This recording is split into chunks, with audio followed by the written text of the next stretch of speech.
I'm challenging myself to a lightning round CSS battle where I'm gonna see how fast I can get these buttons done. Now, these buttons come from Tiago Alexandrino. The starting code that I have is just 5 buttons. I'm gonna be trying to not only get this done as fast as possible, but make these things actually buttons that I would want to use in my real code.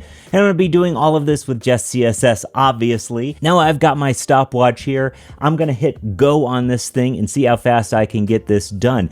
I'll link this up in the description if you want to see how fast you can get these buttons done. We're going to be working on the honor system here, but use that image, get these buttons done, do a custom hover state on these bad boys, and let me know how fast you were able to do it. Even better, if you record yourself, share that video, and we'll check it out. Let's get going on this thing. I have all this stuff here. I do have a div wrapping all of these buttons, and so I can just target that div just itself. We're going to do a display flex. We're going to do a flex direction column, not a flood color. What in the world? We're going to have a gap of something just like 40 pixels here. And we are going to right now have a max width of this entire thing is like a 600 pixels. Now that's not going to determine the max width of these buttons by any means. So let's go ahead and get our initial button kind of style down. I'm actually going to start with this kind of gray one right here, or maybe even just the blue one. We're going to have a default button styling. Now let's zoom in on these to get a good eye of what's going on. Of course, there's plenty of pixels in this, so we're getting a lot of pixels. I'm going to actually pick the color, and the blue one will be the default. So we'll just have this button color. We'll say this is going to be the main color, and it is going to just be, at this point, this blue. Now we'll say color is equal to var hyphen color. I'm using CSS variables for this, obviously, because that way we can just override the variables. But not only that, they'll be able to do some cool stuff. Like, for instance, we have this border. We have an inset border. So let's take a look at what we have. We have a light gradient that's going from something to something here. We do have a white on the inset here, and we do have a border that also has what appears to be a gradient.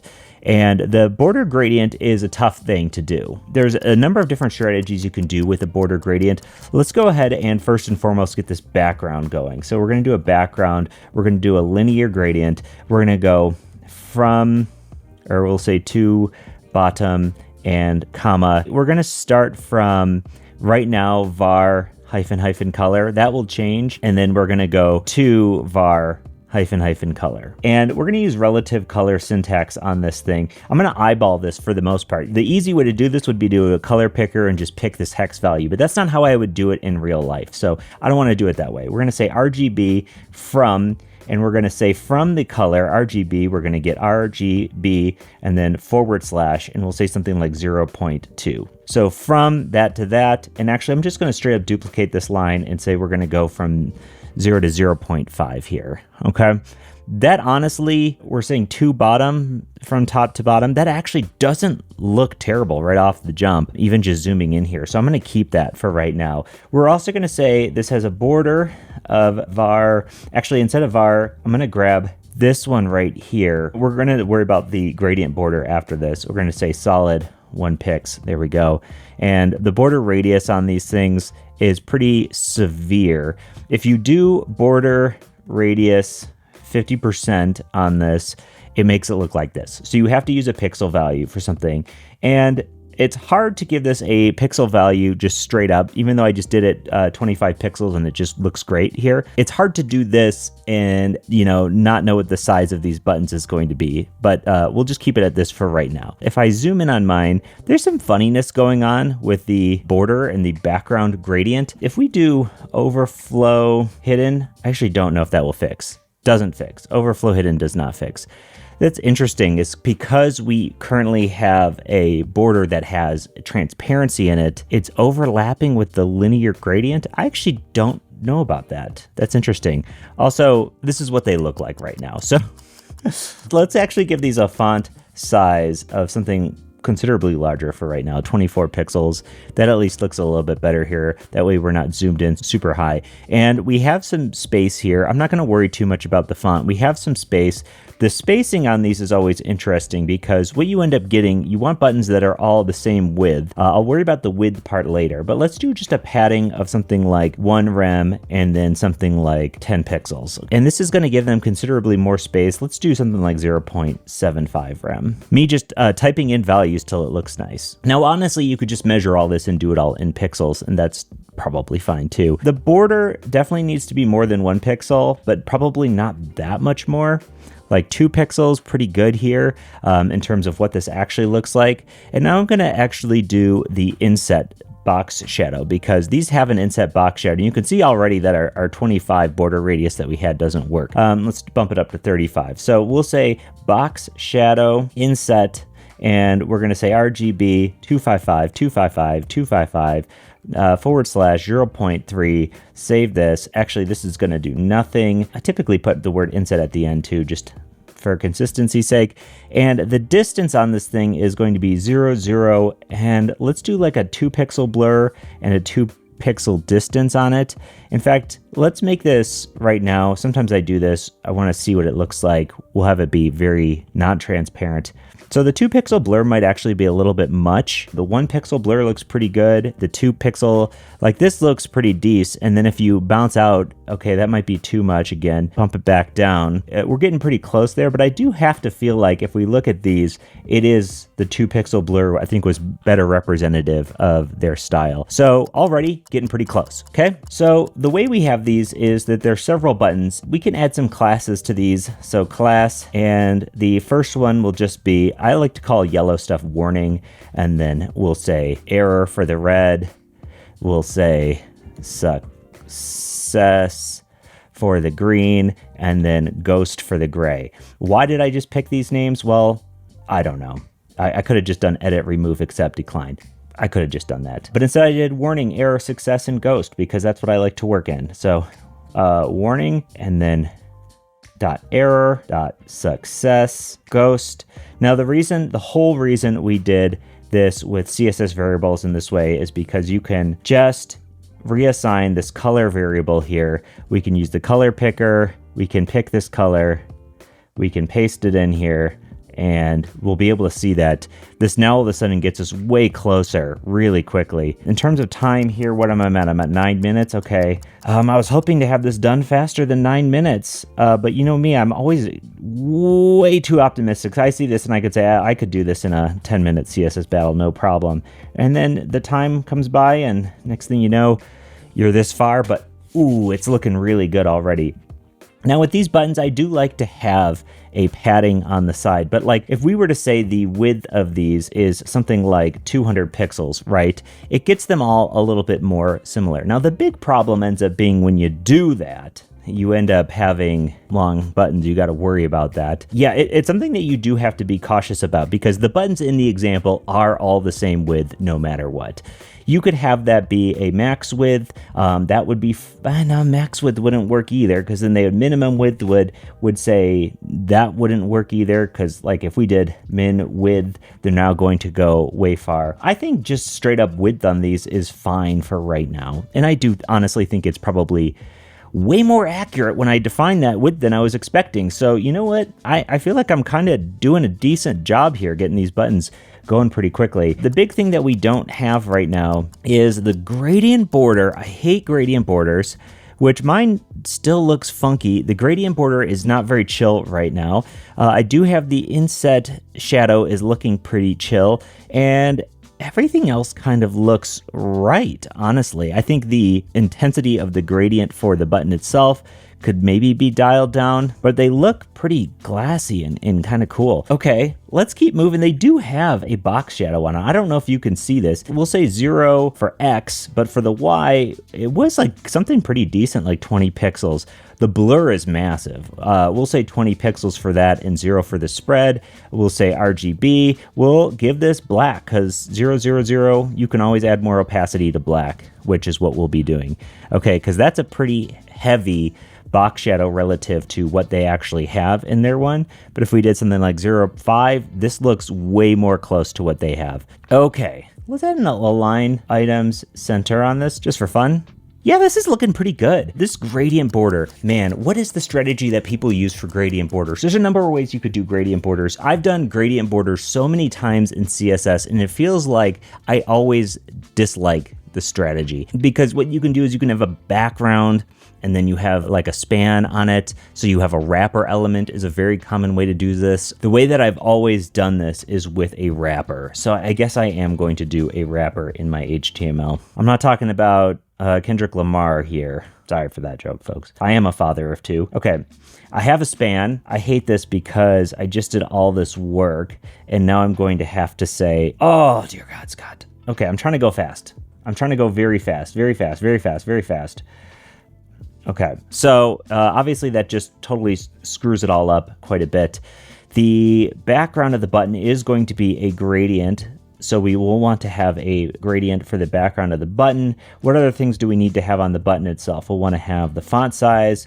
We'll want to have, even like the color is fine to move onto the button itself. There we go. The border, well, the border will in fact live on the button, although it's not going to be a border. The border radius will live on the button. The box shadow will live on the span, but the inset will live on the span, and the non-inset will live on the wrapper. Okay, so I should have done this from the start. Instead of being like, oh, I'll solve this later, I should have solved this from the dang start. Okay, width will be on the button, and then padding will be on the span. Okay, why does this look so terrible? We'll need to give the spans a display block, or are they got to be inline block? It doesn't really matter, maybe block. Why is there a border on? Oh, because I don't have color defined on this. Okay, this is going to fix things right here. Okay, that gets a little bit better. Now, why is the first one so much worse? Is this for real? Let me refresh this. Why is the first one so much worse? Oh no. This one gets a color, this gets a color, that overrides all that stuff. Why exactly does this one not have a span in it? Didn't put a span in the first one. What was I thinking? Okay, save that. Good. We do need to have the same border radius, I suppose, on the span. This feels wrong now. This feels very wrong because we have the padding on there. The button itself is having some default padding. So we'll just say padding 0? Or is it because of the width side of things? If we give this a width, does that fix it? No, it doesn't. Let's do computed. The button has a 2 pixel border on it. Okay, let's get rid of the border. Okay, border, none. Let's zoom in on these things. Of course, I've like ruined this whole thing by adding this. What I don't understand is where this additional padding is coming from. We'll just say padding is 0. Do buttons have default padding on them? I guess they do. The only difference is that when we do the gradient for this part, we want it to be reversed. We want it to start light and go dark. Start light, go dark. And how dark should it go? It should go much darker. Like that darker. Like that really feels pretty good. The top one needs to be quite a bit darker as well. The problem now is that we're doing a linear gradient and we now have double the color. So this all feels like you're having one gradient and then another gradient. And since we're doing opacity here, so that really screws me up for a number of reasons. So we're using relative color syntax here to do opacity, which does in fact work decently well on a white background for these things. But if we do color mix, and mix it with white. I've been for weeks here, I've been thinking to myself, man, relative color really rules compared to color mix. I have been reaching for relative color kind of nonstop. I think I might be wrong. I think in this particular case, let's do color mix. Color mix is just something I haven't been doing. We're gonna say in RGB, we're mixing the hyphen color and we're mixing white. So that just mixes the two. What is if we wanna give this a percentage, how do we do that? And it looks like I seem to need to be using sRGB, apparently. And I think I need to say something like, we're gonna do 90% white here. Does that work? It works. Okay, so this is already kind of solving some of the problems that I was having. And instead of doing relative color, which was a great guess and a great thing that I like to do, I can do color mix And I can get us, oh, it's more subtle. I'm doing it way too much. Oh my God, zoom, what in the world? Zooming in, oh my dear Lord. Okay, so now we have a gradient on the top, which doesn't actually, that could probably be color mix as well. We do have a nice little thing here. What I'm noticing is that the color is looking pretty decent on these things. And overall, I think I kind of crushed this. Now, this one does look a little bit darker, looks a little bit darker, and a little bit darker here too. So let's bump this down to 85, and let's bump this down to 95, maybe even bump this down to 80 even, and get some more depth in here. This looks pretty stinking good. I'm gonna close this. I'm gonna bump this up side by side. Let's get some interactive states in here and just like really make these things feel nice. So if we wanna hover on these bad boys, what would we want to have happen?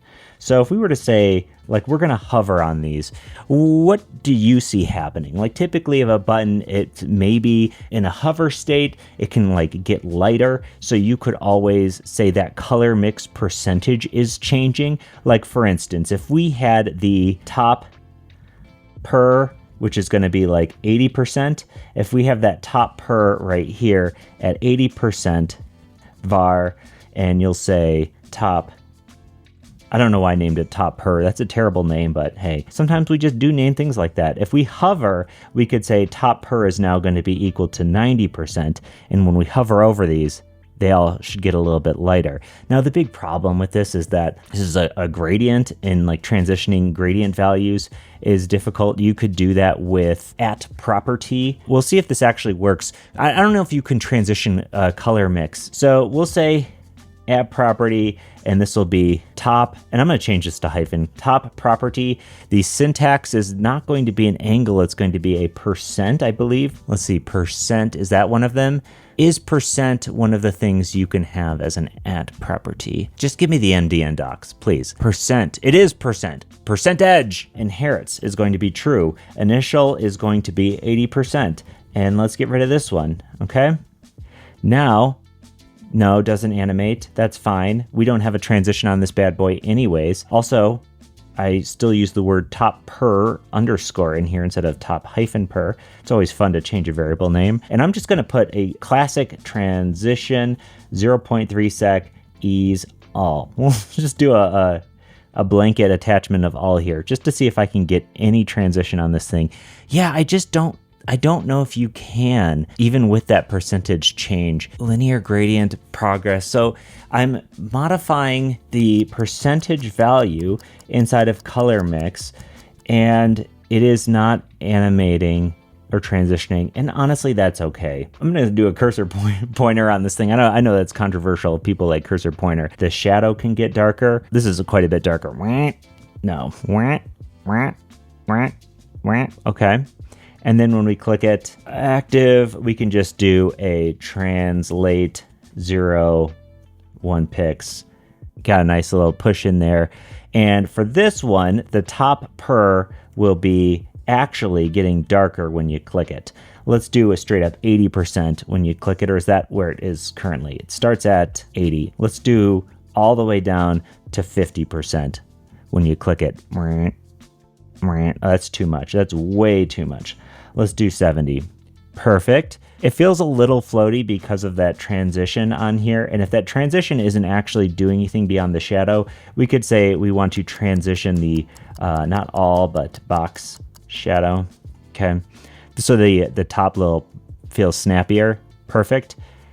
I think this is pretty good. I think I crushed this, and I think it looks pretty dang good. And when you click them, you hover over them, they get a nice little state. They get clearly highlighted here. Click it, click it, click it, click it. Feels nice. I kind of like these buttons. Cool. The only thing I wish I was working on here would be the transition on that gradient. Either way, let me know what you thought of this speed run. Let me top this off. Again, I probably could have finished this earlier, but here we are with 29, and I'm going to finish it just under 30 minutes. Knocked these bad boy buttons out, and again, they're nice and extendable because what we can do is just change their color. If I wanted to make these things purple, bingo bango, we got a purple button that just works. Let me know how fast you got these buttons done. Post your links below.